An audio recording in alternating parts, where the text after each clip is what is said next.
To this video guys, magluluto tayo. Ito ang aking recipe. Soybean sprout egg roll. Yan ang lulutuin natin ngayon. So ipapakita ko sa inyo ang mga ingredients ko. Yan ang aking ingredients. Pork, soybean sprout, hipon, carrot, cabbage, sibuyas and garlic and black pepper, salt to taste. Ayan na siya guys, kinisa ko na yung pork, hinalo ko na yung carrots and iuna ko muna yung carrots tapos yung sprouts, then cabbage. Ayan na siya guys. Madali lang yan maluto. So hindi ko masyado giluto. So ayan na siya. Tapos na siya guys. Palamig na natin. So lumamig na. Yan na siya. Umpisa na tayong mag-wrap. Ayan na siya guys. Ayan na ang wrapper ko. So nagkamay lang ako niyan guys. So sample lang yan. Malinis yung kamay ko ha. At mostly, ako lang naman ang kakain yan. Or, my son.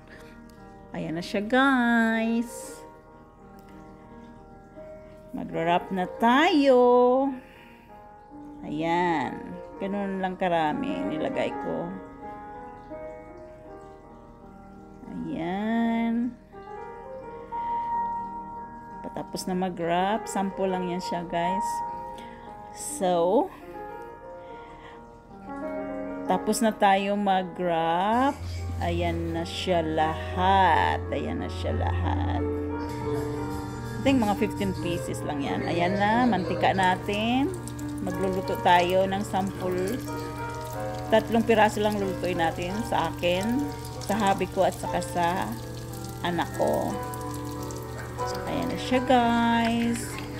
Ayan, binaliktad na at brown na siya. Golden brown na. Kasi luto naman yan sa loob. So yung ano lang, wrapper lang para mag-brown, mag-crispy. Ayan na siya guys. Alisin na natin sa mantika. Tatabi na natin. Ayan, tikman na natin guys. Sarap. Ang ginamit ko palang ano niyan sauce is sweet chili sauce. Ang sarap. Ang sarap siya. Ang hubby ko, sabi niya, ang sarapan yung hubby ko.